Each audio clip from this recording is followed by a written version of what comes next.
Real Relationships Require Real Life by Cherokee Billie. When you begin to communicate with someone on the internet, by email, by phone, or by text, there is sometimes a wonderful feeling of connection. At last it seems as if you are not alone. You've found someone who understands exactly how you feel. That special person can seem like the one, the only one, and you are so happy to have made it and found your soulmate at last. You wait for the phone to ring, the text alert, and the email to arrive. You are, in your own mind, in love with all the same feelings that it brings. If it stays virtual, however wonderful the relationship seems to be, it is only virtual. It is textual, aural, and not anchored in the real world. This is the harsh truth. For the relationship to move on to the next stage, which you are probably hoping for, you need to meet the person you are communicating with face to face in order to find out if it is what you want. Think about it. A virtual relationship without the reality of actually seeing someone could in fact could be with anyone at all. It is very easy to pretend you are all things to all people. You could invent a life you do not have, boast of achievements, and invent tales which have no foundation in truth at all. Equally, it is quite easy to say things that lead another to believe you are the most understanding and loving person in the world. Love means very little without action. Love is just a word. How we express that love in the real world is where its true value lies, and where its reality is, not simply the verbal expression of it, and if you never meet, you cannot express it. Find out who you are dealing with. Quite simply, there are people who play games with others' hearts and hopes. Sometimes they are lonely people who want to feel they can attract and engage another person. They might love the attention you are giving them and feel valued because of it. It may allow them to be the person they have always wanted to be but can't be in reality. The reality may not live up to the promise. That person may sound so kind and gentle on the phone, but what would they be like when the chips were down in the real world? Until you have met them, you cannot possibly know, and even then you may not know.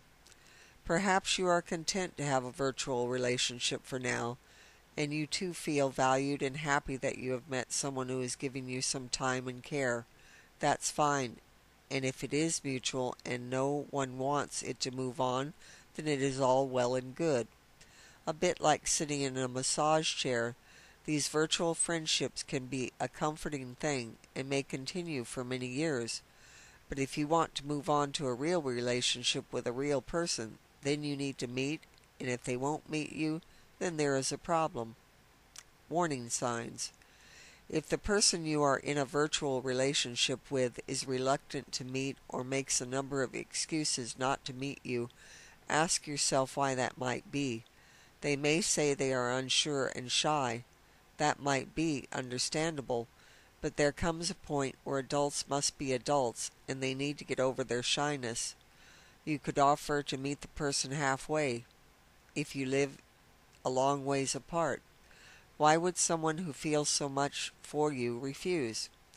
Could it be that they don't feel as strongly as you do that this is a relationship that is going somewhere? Do you feel like your feelings are stronger than theirs and that you are unsure of them in any way? Are there doubts in your mind?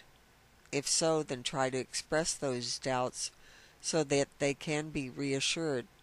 If your virtual partner cares about you as much as they say they do, they will be happy to reassure you. If you feel anxious about asking them about your feelings and doubts, then is that a good sign? Is it a sign that the relationship is equal? Risk-taking. For some people there is an element of not wishing to take a risk in life, which makes virtual relationships quite attractive. This may apply to you or the other person you're attracted to, or both in fact.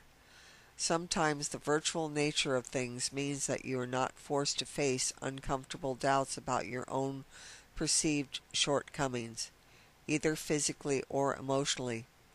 Conversely, your virtual partner may perhaps feel that they don't measure up to the photo they sent you. They may have piled on the pounds since it was taken, or lost some hair. They may be worried that you may look at the real person and feel let down. Are you sure that the person you are writing to is the person in the photo they have sent? Human beings act and feel the way they do in response to certain cues. Visual cues are one thing that helps us form a view of someone, and verbal or textual clues are another.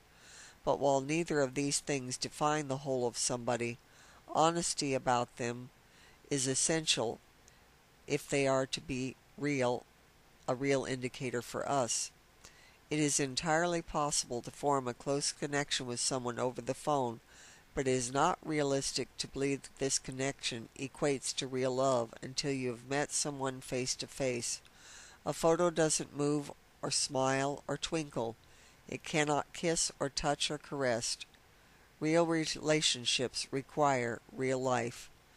If you are seeking clarification about a relationship, contact me, Cherokee Billie, and I will be happy to help you. Thank you for listening, and may you be blessed now and always.